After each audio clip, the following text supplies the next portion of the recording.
Hello दोस्तों, welcome to my law channel. आप देख रहे हैं लॉ विद रिया और मैं हूँ रिया शर्मा। तो आज की वीडियो में हम पढ़ेंगे बीए एलएलबी में जो आपका फोर्थ सेमेस्टर है उसकी इंडियन हिस्ट्री को। ठीक है, इंडियन हिस्ट्री को पढ़ेंगे। इससे पहले English, law and media, political science वगैरह पढ़ लिया। चैनल पे आपको वीडियो मिल जाएगी, देख लेना। तो यूनिट 1 को हम पढ़ेंगे। यूनिट 1 बताती है रेनेसेंस यानी कि पुनः जागरण को। यूनिट 1 में पुनर्जागरण के बारे में पढ़ना है। तो यूनिट 1 बोलती है problem of Indian society during 19वीं century renaissance, cultural, social and political. यानी कि 19 और 20वीं शताब्दी में जो आपका रेनेसेंस यानी कि जो पुनः जागरण हुआ था उस टाइम पे इंडियन सोसाइटी यानी कि जो भारतीय समाज था उसमें क्या क्या परेशानी थी। जैसे कि कल्चरल यानी कि सांस्कृतिक परेशानी, या फिर सोशल समस्या, या फिर पॉलिटिकल समस्या, इनके बारे में पढ़ना है। सीधा सीधा बताऊं तो पुनः जागरण के बारे में पढ़ना है और कुछ भी नहीं पढ़ना आपको। ठीक है, तो बहुत बहुत ज़्यादा ध्यान से सुनते हुए चलना, क्योंकि पुनर्जागरण जो है ये आपकी यूनिट 1 है और इसमें से क्वेश्चन आएगा, चांसेस हैं पूरे पूरे। ओके, सो पुनर्जागरण, इसका सीधा सा मैं आपको मतलब बताऊं। जब आपसे पूछ ले पेपर में पुनर्जागरण क्या है, तो इस तरह बताना कि पुनः जागरण ये दो शब्दों से मिलकर बना है और इसका अर्थ होता है जागना, दोबारा जागना। तो पुनर्जागरण का मतलब होता है बच्चों, पुरानी जो चीज़ें हैं, जो गलत चीज़ें हैं, उन्हें छोड़कर आगे बढ़ना। जैसे कि उदाहरण के लिए, एग्जाम्पल के लिए, पिछले टाइम पे ये बातें थी कि लड़कियों को पढ़ाना नहीं है, लड़कियों को बाहर नहीं भेजना, एट्सेट्रा। लेकिन आज के टाइम पे लोग डेवलप कर गए हैं, लोगों ने इन विचारों को छोड़ दिया है। आज के टाइम पे लड़कियों को पढ़ाते भी हैं, अंधविश्वासों को इतना ज़्यादा नहीं मानते, और सामाजिक जो बुराइयां हैं जैसे जातिवाद, सांप्रदायिकता, क्षेत्रवाद, इनको भी लोग छोड़ते जा रहे हैं। ठीक है, तो पुनः जागरण का मतलब होता है दोबारा जागना, पुनः जागरण, जिसमें इंसान जो होता है वो पुरानी सामाजिक बुराइयों को छोड़कर नए विकास के मार्ग पर चलता है। ठीक है, पुनर्जागरण का मतलब आप समझ गए। अब क्वेश्चन सुनो कि क्वेश्चन पहले कैसे बने हैं प्रीवियस ईयर में। तो क्वेश्चन बना था कि 19वीं शताब्दी का पुनर्जागरण क्या था और पुनर्जागरण के क्या कारण थे। अब कोई चीज़ हो रही है तो किसी ना किसी कारण से तो होगी।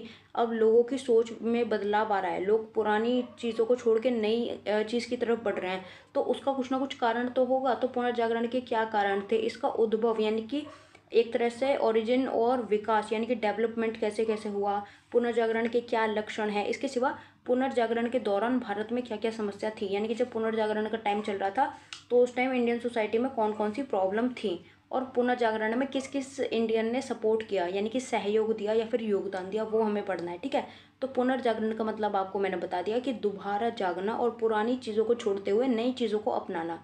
अब एक और बात बता दूं कि पुनर्जागरण जो है वो 14वीं शताब्दी यानी कि 14th सेंचुरी में इटली से शुरू हुआ था।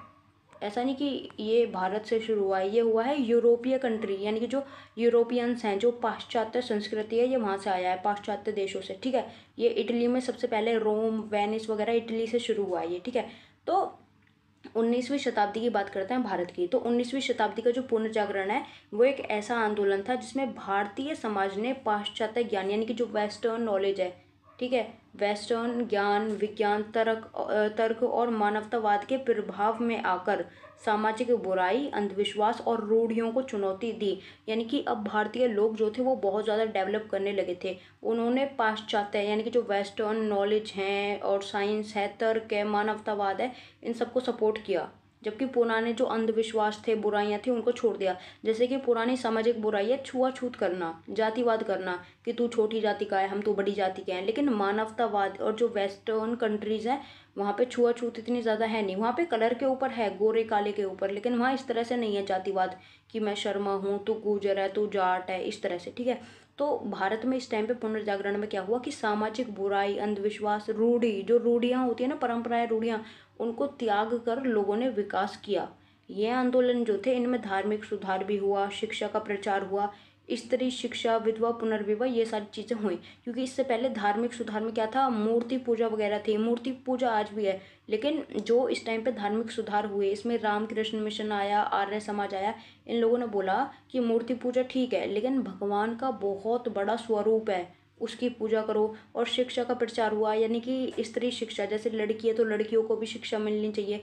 पुराने टाइम में नहीं देते थे लड़कियों को इतनी ज़्यादा शिक्षा, लेकिन पुनर्जागरण हुआ तो लोग जागे, लोगों का जागरण हुआ, लोग जागे और उन्होंने सोचा कि हाँ, लड़कियों के लिए भी एजुकेशन बहुत ज़्यादा इंपॉर्टेंट है। इसके सिवा विधवा पुनर्विवाह, ये भी एक सामाजिक सुधार है, क्योंकि इससे पहले किसी लड़की की कम उम्र में शादी होती थी तो उसकी शादी नहीं होती थी, फिर वो लाइफ टाइम तक विधवा ही रहती थी और वैसे ही जीवन उसका चलता रहता था। लेकिन जब सुधार हुए तो विधवाओं की दोबारा शादी भी होने लगी। अगर आदमी की वाइफ मरती है तो आदमी शादी कर लेता था, लेकिन अगर मतलब आदमी ही मर रहा है तो औरत कुछ नहीं कर सकती थी। उल्टा उस टाइम पे तो सती प्रथा वगैरह भी थी, जिसके अंदर अगर हस्बैंड मर जाता था तो वाइफ को जला दिया जाता था उसके साथ, ठीक है। तो पुनर्जागरण में क्या हुआ कि पुरानी चीज़ों को छोड़ा गया और नई चीज़ों को अपनाया गया, ठीक है। निश्चित विराम के बाद विकास की नई दिशा, यानी कि कोई समाज है तो उसमें एक पॉज आता है। पॉज का मतलब है विराम, यानी कि समाज एक टाइम पर रुक जाता है और उसके बाद वो डेवलप करता है।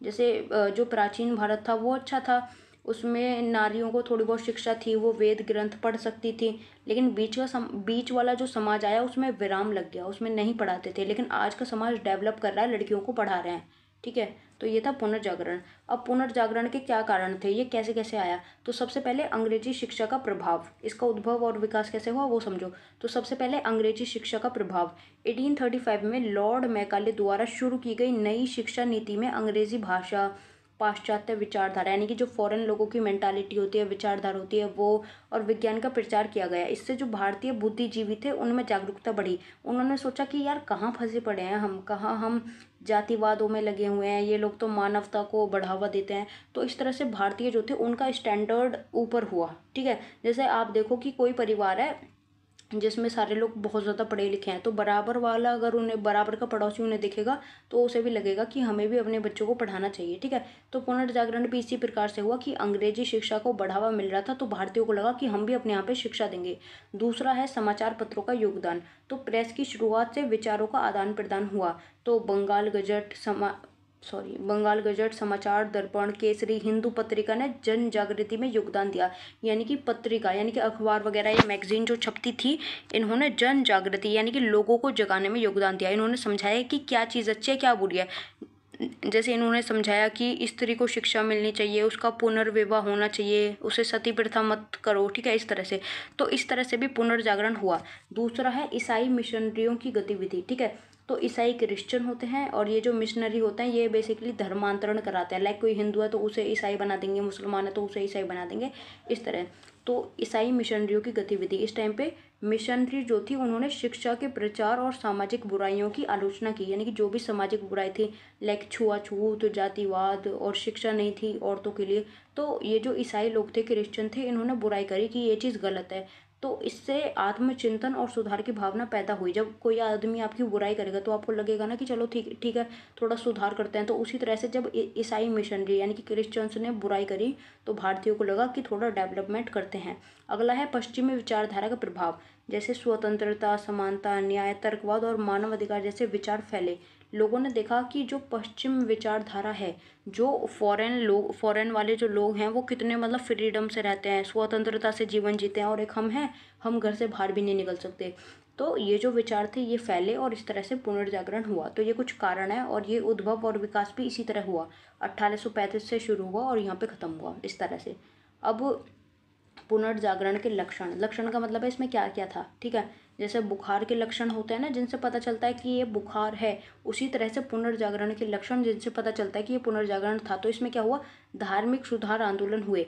जैसे कि अंधविश्वासों को मतलब बहुत ज़्यादा नकारा गया। जैसे अंधविश्वास होते हैं कि तुम्हारे पेट में बच्चा नहीं है और बच्चा करना है, ठीक है, तुम आँख बंद करो, मैं ऐसे करूँगा, भभूत लगाऊंगा और तुम प्रेग्नेंट हो जाओगी या तुम्हें बच्चा हो जाएगा। जैसे होता है ना, मतलब गाँव में होता है, ऐसे बोलते हैं कि जिन्हें बच्चा नहीं है हम उन्हें एक दवाई देते हैं तो उससे बच्चा हो जाता है, इस तरह। तो जो अंधविश्वास थे, मूर्ति पूजा थी, जाति प्रथा थी, इनका विरोध किया गया कि ये सब गलत है, ठीक है। धार्मिक सुधार हुए, समाज में भी कुछ सुधार हुए। जैसे कि सती प्रथा को खत्म कर दिया। सती प्रथा में क्या था, आदमी मर गया तो उसकी वाइफ को उसके साथ जला देते थे। इसके सिवा बाल विवाह, पर्दा प्रथा, अस्पृश्यता का विरोध किया गया। बाल विवाह का मतलब है बहुत कम एज में शादी कर देना। पर्दा प्रथा का मतलब है कि भैया यहाँ यहाँ तक का घूंघट करना है, बिल्कुल चाहे औरत को कुछ दिखे ना, पसीने आते रहे, लेकिन घूंघट प्रॉपर करना है। अगला है अस्पृश्यता का विरोध। अस्पृश्यता का मतलब होता है छुआछूत करना, कि तू तो ऐसा है, हम बड़ी जाति के हैं, तो इसका भी विरोध किया गया। अगला है स्त्री शिक्षा पर बल, यानी कि महिलाओं को शिक्षा देने पर जोर दिया गया और विधवाओं की शादी दोबारा हो ये भी प्रावधान किया गया। तो इस तरह से बहुत सारे सुधार वगैरह इसमें थे, पढ़ लेना।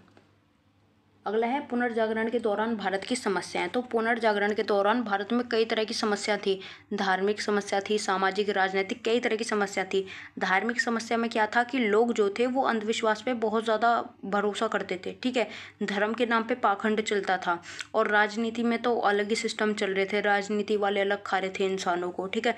समाज में भी बहुत सारी दिक्कतें थी, जैसे कि समाज में बहुत सारी समस्या थी, जैसे कि सती प्रथा होती थी, बाल विवाह होता था, बहुपतित्व जैसी सामाजिक बुराइयां, यानी कि एक आदमी की कई सारी पत्नियां या एक पत्नी के कई सारे पति, इस तरह की बहुत बहुत सारी चीज़ें थी। समाज में बहुत सारी समस्या थी। जातिवाद और ऊंच नीच का भेदभाव, ये भी एक बहुत बड़ी समस्या थी। उस टाइम पे बहुत ज़्यादा होती थी, आज भी होती है, आज कम है, और उस टाइम पे ज़्यादा होती थी। सती प्रथा वगैरह होती थी। अशिक्षा और अंधविश्वास, भारत के लोग आज के टाइम में भी इतना ज़्यादा अंधविश्वास में डूबे हुए हैं जिसकी कोई सीमा नहीं है। भगवान में मान रहे हो वो एक अच्छी चीज़ है, लेकिन आप बाबाओं में मान रहे हो कि चमत्कार है, ये है, वो है, तो वो गलत है, ठीक है। तो उस टाइम पे भी अशिक्षा और अंधविश्वास, ये भी भारत के सामने बहुत बड़ी प्रॉब्लम थी।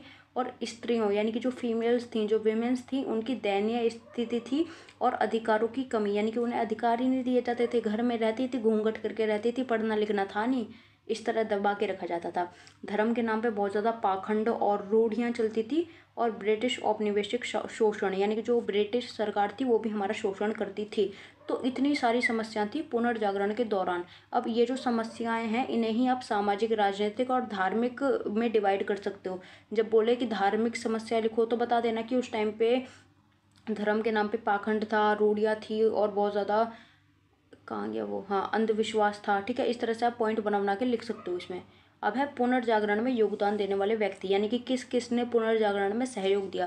तो सबसे बड़े सहयोगी थे राजा राम मोहन राय। इन्होंने ब्रह्म समाज की स्थापना की 1828 में। साथ ही में सती प्रथा का विरोध इन्होंने बहुत ज़्यादा करा और उसे ख़त्म करा। लाइक कोई भी अगर हस्बैंड मरता है तो उसके साथ उसकी वाइफ नहीं मरनी चाहिए। इन्होंने सती प्रथा को ख़त्म करा। और वर्तमान यानी कि जो आधुनिक शिक्षा थी, मॉडर्न एजुकेशन, तर्कवाद, इन सब का प्रचार किया। फिर है ईश्वर चंद विद्यासागर। तो इन्होंने भी विधवा पुनर्विवाह को सपोर्ट करा, यानी कि विधवा है तो उसकी दोबारा शादी होनी चाहिए, स्त्री को एजुकेशन मिलनी चाहिए। और बंगाली भाषा में इन्होंने बहुत सारी बुक्स भी लिखी। एक थे स्वामी दयानंद सरस्वती। इन्होंने मूर्ति पूजा का विरोध करा, इन्होंने अंधविश्वास का भी विरोध करा। इन्होंने बोला कि मूर्ति पूजा से बढ़िया है कि वेदों की ओर लौटो, यानी कि वेद ग्रंथ इन चीज़ों को पढ़ो। और इन्होंने आर्य समाज की स्थापना भी की थी 1875 में, ठीक है। फिर थे स्वामी विवेकानंद। इन्होंने रामकृष्ण मिशन की स्थापना करी और भारतीय संस्कृति और अध्यात्म यानी कि स्पिरिचुअलिटी का प्रचार भी किया। और युवाओं में आत्मगौरव और राष्ट्र भक्ति की जो भावना थी वो कूट कूट के भर दी, ठीक है। फिर थे महर्षि कर्वे। इन्होंने भी विधवा पुनर्विवाह और स्त्री की जो एजुकेशन है उसको सपोर्ट करा। लाइक कोई भी विधवा है तो उसकी दोबारा शादी होनी चाहिए। और महिला विश्वविद्यालय की स्थापना करी, यानी कि फीमेल्स के लिए यूनिवर्सिटी बनाई इन्होंने। फिर थी ज्योतिबा फूले। ये ब्राह्मणवाद का विरोध करती थी। ब्राह्मणवाद का विरोध करने से मतलब है कि उस टाइम पे ब्राह्मण क्या करते थे, वो बोलते थे शिक्षा पे हमारा ये अधिकार है, हम ही पढ़ेंगे। तो ज्योतिबा फूले ने इन चीज़ों का विरोध करा, ठीक है। दलित और महिलाओं की शिक्षा के लिए उन्होंने आवाज़ उठाई। लाइक कोई भी महिला है तो उसको भी शिक्षा मिलनी चाहिए, ठीक है। ये इनके काम थे। फिर थे डॉक्टर भीमराव अम्बेडकर। इनसे आप बहुत अच्छे से परिचित हो। इन्होंने अस्पृश्यता यानी कि छुआछूत का विरोध करा। ये दलितों के मसीहा थे। इन्होंने दलितों के अधिकारों के लिए बहुत ज़्यादा लड़ाई लड़ी, क्योंकि इन्होंने अपनी अर्ली एज में यानी कि अपनी जवानी के टाइम में या फिर बचपन में ही बहुत सारी ऐसी चीज़ें देखी थी। लोग इनके साथ भेदभाव करते थे और इन्हें संविधान का निर्माता भी कहा जाता है। एक है रमाबाई रानाडे। तो इन्होंने महिलाओं की शिक्षा और अधिकारों के लिए बहुत ज़्यादा संघर्ष किया। तो ये थे महत्वपूर्ण व्यक्ति। अब पढ़ लेते हैं कि ये जो पुनर्जागरण था, तो सांस्कृतिक पुनर्जागरण, धार्मिक पुनर्जागरण क्या थे ये सब, ठीक है।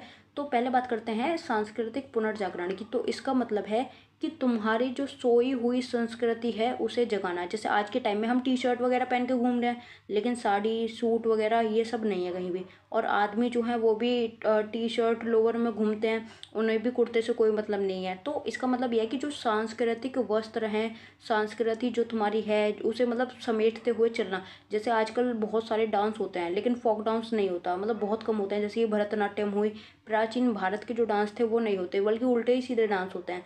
तो सांस्कृतिक पुनर्जागरण में इस टाइम पे क्या हुआ, पुराने टाइम की बात कर रही हूँ मैं। इस टाइम पे भारत में सांस्कृतिक पुनर्जागरण का जो उद्देश्य था वो था भारतीय परंपरा, कला, साहित्य और संगीत को दोबारा जीवित करना। आज के टाइम पे भी भारतीय साहित्य, संगीत, कला वगैरह सब बिल्कुल डूबी पड़ी हैं, क्योंकि इनका कोई ज़्यादा यूज़ करता नहीं है, ठीक है।